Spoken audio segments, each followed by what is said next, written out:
Hello.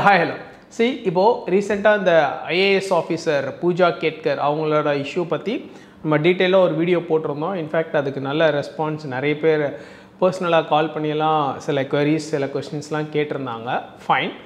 இப்போது இந்த இஷ்யூவை பேஸ் பண்ணி நம்ம எப்படி எக்ஸாம் ப்ரிப்பரேஷனுக்கு யூஸ் பண்ணிக்கணும் அப்படிங்கிறதான் நம்ம இங்கே டிஸ்கஸ் பண்ண போகிறோம். ஜென்ரலாக இந்த மாதிரி நியூஸில் வந்துட்டு ஒன்றும் நம்ம எமோஷனலாக எப்படி இப்படி பண்ணாங்க அப்படி பண்ணாங்க, சிஸ்டம் சரியில்லை, அது ஃப்ராடு இது ஃப்ராடு அப்படின்னு எமோஷனலாக அப்படியே இந்த நியூஸை கடந்து போகிறது உண்டு. ஆனால் இதை எமோஷனலாக கடந்து போகிறத விட்டுட்டு கொஞ்சம் ரேஷனலாக இதுலேருந்து நிறைய விஷயம் நம்ம கற்றுக்கணும். ஏன்னா அது வந்து நமக்கு UPSC preliminary exam point of வியூலும் மெயின்ஸ் எக்ஸாம் பாயிண்ட் ஆஃப் வியூலும் கொஸ்டின்ஸாக கன்வெர்ட் ஆகும். ஒரு சின்சியர் யூபிஎஸ்சி ஆஸ்பிரண்ட் எப்படி இந்த இஷ்யூவை பார்ப்பாங்க அப்படின்னு கேட்டிங்கன்னாக்கா, ஓகே இது நடந்திருக்கு, இந்த மாதிரி ஒரு பிரச்சனை இருக்குது, இந்த பிரச்சனையோட தீவிரம் என்ன, இதுக்கு பிஹைண்டில் இருக்கிற சில லீகல் இல்லை மற்ற எத்திக்கல் இல்லை அட்மினிஸ்ட்ரேஷன் ரிலேட்டடான சில கன்சர்ன்ஸ், சில அந்த லீகல் ஸ்டேட்டஸ், அந்த ப்ரொவிஷன்ஸ் இதெல்லாம் என்ன, கான்ஸ்டிடியூஷனல் எல்லாமே தான் நம்ம கற்றுக்கணும். ஏன்னா இந்த மாதிரி இன்சிடென்ட்ஸில் நம்ம சில விஷயங்களை ரொம்ப மைனராக ரொம்ப மினிஸ்குவலாக இருக்கிற விஷயங்களை அப்படியே ஓவர் சைட்டில் கடந்துருவோம். ஆனால் இதிலிருந்து டெஃபினட்டாக ஒரு கொஸ்டின் வரும். எப்படி வரும்ன்றதுக்கு ஒரு எக்ஸாம்பிள் சொல்கிறேன். 2023 ஒரு கொஸ்டின் என்னென்னா, evidence act, official secrets act, arms act, இந்த 3 ஆக்ட்டுக்கும் ஒரு மேட்ச் த ஃபாலோயிங் மாதிரி, which of the following, how many of this are correct அப்படிங்கிற மாதிரி ஒரு கொஸ்டின் ஒன்று கேட்டிருந்தாங்க. அப்போது அந்த இயர் வந்து பிலிம்ஸ் முடிச்சுட்டு பசங்க வந்து, சார் என்ன சார் எங்கே சார் பிடிக்கிறாங்க இந்த கொஸ்டின்லாம், வெறும் ஆக்டாக கேட்டு வச்சிட்டாங்க சார், தெரியலை சார், கஷ்டமாக இருந்துச்சு அப்படின்லாம் 2023 நிறைய பேர் புலம்பி இருக்காங்க. பட் இப்போவுமே என்ன அப்படின்னு கேட்டிங்கன்னா, இந்த பூஜா கேட்கர் இஷ்யூலையுமே அவங்க அம்மா மனோரமா கேட்கர் அவங்க மேலே இந்த ஆர்ம்ஸ் ஆக்ட் அதை வச்சு ஒரு கேஸ் எஃப்ஐஆர் ஃபைல் ஆகிருக்கு. இப்போ என்னென்னா, நம்ம நிறைய விஷயத்த பார்ப்போம், கொஞ்சம் எமோஷனலாக பார்ப்போம், ரேஷனலாக பார்ப்போம், அதெல்லாம் தாண்டி இப்போ இந்த ஆர்ம்ஸ் ஆக்டை பற்றி யோசிக்கவே மாட்டோம். ஆனால் இந்த பிரச்சனையில் ஆர்ம்ஸ் ஆக்டும் ஒன்று இன்க்ளூட் ஆகிருக்கு. அந்த மனோரமா கேட்கர் மேலே எஃப்ஐஆர் போட்டிருக்காங்க. இப்போ என்னென்னா, இந்த ஆர்ம்ஸ் ஆக்ட் ரிலேட்டடாக டெஃபினட்டாக நீங்கள் ஃபிலிம்ஸில் கொஸ்டின்ஸ் டெஃபினட்டாக எக்ஸ்பெக்ட் பண்ணலாம். அப்போ வந்து உங்களுக்கு என்னென்னா, ஐயோ இது எங்கேருந்து கேட்டான்னு தெரியலையே, இல்லை எனக்கு இந்த இஷ்யூ தெரியும், ஆனால் இந்த இஷ்யூவில் இதெல்லாம் நான் பார்த்தேன், ஆனால் இந்த ஆர்ம்ஸ் ஆக்டை பார்க்கலையே அப்படின்னு சொல்லுவோம். அப்படி தான் அந்த 2023 அந்த கொஸ்டினுக்கு நிறைய பேர் வந்து ரியாக்ட் பண்ணாங்க. இந்த கொஸ்டின் ரொம்ப டஃப், எங்கேருந்து பிடிச்சாங்க, எதுக்கு இப்படிலாம் கேட்குறாங்க அப்படின்னு கேட்குறாங்க. ஸோ நிறைய ஆல்மோஸ்ட் ஆல் த கொஸ்டின்ஸ் யூபிஎஸ்சியில் கேட்குற ஆல்மோஸ்ட் ஆல் த கொஸ்டின்ஸ் வந்து பார்த்திங்கன்னா ஏதாவது கரண்ட் அஃபேரில் எங்கேயாவது ஒரு மூலையில் எப்படியாவது லிங்க் ஆகி தான் முக்கால்வாசி இருக்கும். ஸோ அப்படி இருக்கிறப்ப நம்ம வந்து ஒரு இஷ்யூவுமே அந்த மினிஸ்கூலில் நம்ம ஓவர் சைட்டில் விட்டுறாமல், எரர் நடந்துடாமல் எல்லாத்தையுமே நம்ம நோட் பண்ணி வைக்கணும். Especially for preliminary exam objective type question. அதுக்கப்புறம் இப்போ கான்ஸ்டிடியூஷனில் பார்த்திங்கன்னா ஃபண்டமெண்டல் ரைட்டில் வந்து ஆர்டிக்கல் 15, 16 இந்த ரிசர்வேஷன் அது ரிலேட்டடாக சில ப்ரொவிஷன்ஸ் இருக்குது. இன்ஃபேக்ட் இந்த லேடி அவங்க பூஜா கேட்கர் வந்து தப்பாக ஒரு ஃபேக் சர்டிஃபிகேட் கொடுத்து வாங்கினதன் மூலமாக இன்னும் சரியாக ஒரு நபருக்கு கிடைக்க வேண்டிய அந்த ஃபண்டமெண்டல் ரைட் வந்து கிடைக்காத மாதிரி பண்ணியிருக்காங்க இல்லையா? ஸோ இப்படிலாம் நம்ம யோசிக்கிற விதானம் தான், ஒரு இஷ்யூவோ ஒரு பிரச்சனையை எப்படிலாம் யோசிக்கிறோன்னு பாருங்கள். அதுக்கடுத்தது இவங்க இந்த பூஜா கேட்கர் இருக்காங்க இல்லையா, அவங்களுக்கு வந்துட்டு இந்த CCS conduct rules, all India services conduct ரூல்ஸ்னு ஒன்று இருக்குது. அதன் பிரகாரம் unbecoming of government servants are unbecoming of the civil servant அப்படின்னு ஒரு ப்ரொவிஷன் இருக்குது. அதுக்கு ஒரு ரூல் பொசிஷன் இருக்குது. ஸோ அதில் வந்து பார்த்திங்கன்னா இப்போது நிறைய பிரச்சனை இவங்க மேலே இருக்குது. பேசிக்காக வந்து அந்த integrity, moral integrity, ethical behaviour இல்லை, இதெல்லாம் அந்த ரூல் பொசிஷன்லேயே சொல்லியிருக்காங்க. மாரல் இன்டெகிரிட்டி இல்லை, எத்திக்கல் பிஹேவியர் இல்லை. அதுக்கப்புறம் வந்து எப்போவுமே இந்த பப்ளிக் அப்படிங்கிற ஒரு இதை தான் முன்னிறுத்தி பார்க்கணும். பட் ஆனால் இவங்களோட சுய லாபம், சுய தேவைகளுக்கு தான் அதிகமாக ப்ரையாரிட்டைசேஷன் கொடுத்துருக்காங்க அப்படிங்கிறது ஒன்று. இன்னொரு பெரிய பிரச்சனை என்னென்னு கேட்டிங்கன்னா, ஜென்ரலாக எல்லா கவர்மெண்ட் சர்வெண்ட்டுக்குமே நீங்கள் ஒரு ப்ரைவேட் கம்பெனியில் வேறு ஈவன் கிஃப்ட் வாங்குறதா இருந்தால் கூட ஒரு லிமிட்டுக்கு மேலே ஒரு ப்ரைஸ், ஒரு அமௌண்ட்டுக்கு மேலே ஒர்த்தான கிஃப்ட்டு இல்லை டைமண்ட் இல்லை கோல்டு இந்த மாதிரி கிஃப்டெல்லாம் கூட நீங்கள் ரிசீவ் பண்ணுறதுக்கு சிசிஎஸ் கான்டாக்டில் நிறைய ப்ரொவிஷன்ஸ் இருக்குது. ஆனால் இவங்க கேஸில் அவங்க யூஸ் பண்ண அந்த ஆடி கார் இருக்கு இல்லையா, அது வந்து வேறு ஒரு ப்ரைவேட் கம்பெனியோட பேரில் ரிஜிஸ்டர் பண்ணப்பட்ட ஒரு கார்.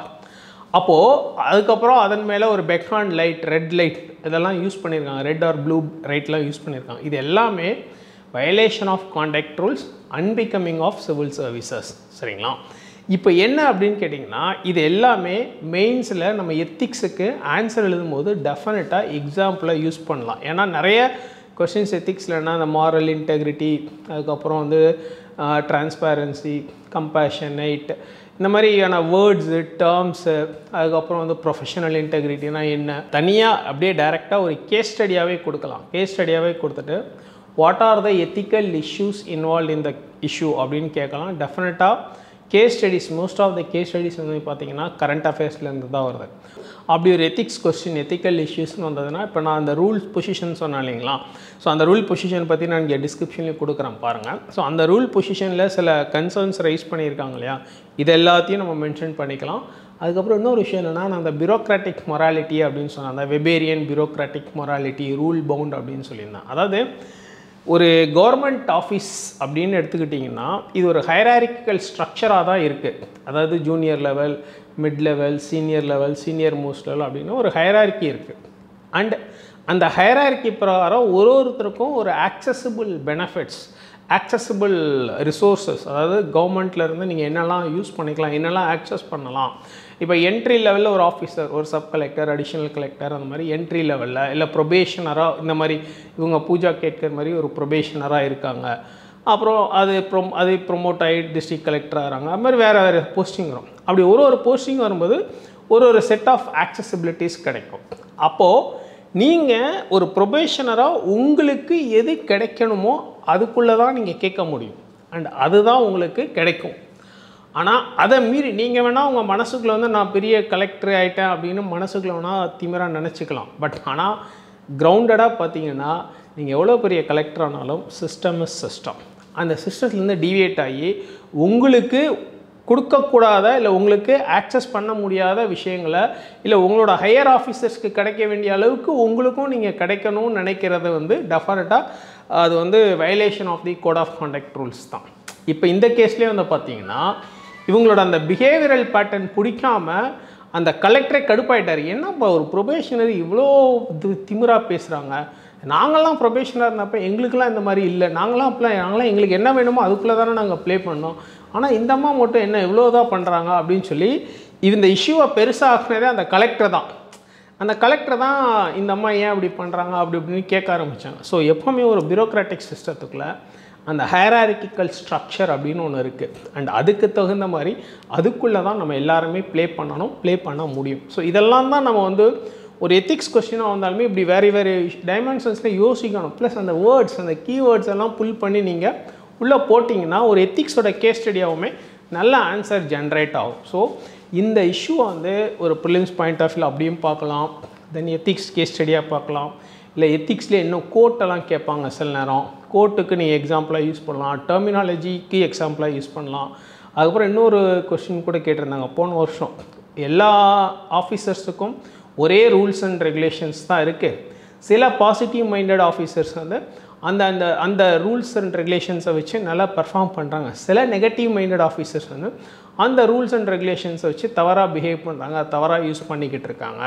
இதை பற்றி ஒரு இல்லஸ்ட்ரேஷன் கமெண்ட் அப்படின்னு சொல்லி போன வருஷம் எத்திக்ஸில் கூட ஒரு கொஸ்டின் கேட்டிருந்தாங்க. ஸோ நம்ம எத்திக்ஸுக்கு இப்படி எக்ஸாம்பிள்ஸ் ஜென்ரேட் பண்ண கற்றுக்க தான் எத்திக்ஸில் நம்மளோட ஸ்கோர்ஸ் வந்து ஏறும். நான் அதனால தான் எப்போவுமே என்னோடய எத்திக்ஸில் வந்து நிறைய ஆஸ்பிரன்ஸ்க்கு சொல்கிறது இது தான். அண்ட் இன்ஃபேக்ட் தட்ஸ் வை நிறைய ஆஸ்பிரன்ஸ் நம்மக்கிட்ட படித்தவங்க 120க்கு மேலே 125லாம் வந்து எத்திக்ஸில் ஈஸியாக எடுத்திருக்காங்க. ஸோ நீங்களுமே இந்த மாதிரி எஸ்பெஷலி அட்மினிஸ்ட்ரேஷன் ரிலேட்டட் இஷ்யூஸ் வரும்போது அது ஒரு எத்திக்ஸ் கேஸ் ஸ்டடியாகவே அப்ரோச் பண்ணி யோசித்து அதுக்கு ஒரு ஆன்சர் ஜென்ரேட் பண்ண கற்றுக்கிட்டிங்கன்னா உங்களுக்குமே அது ரொம்ப ப்ரொடக்டிவாக இருக்கும். Right? Wish all the very best. Thank you.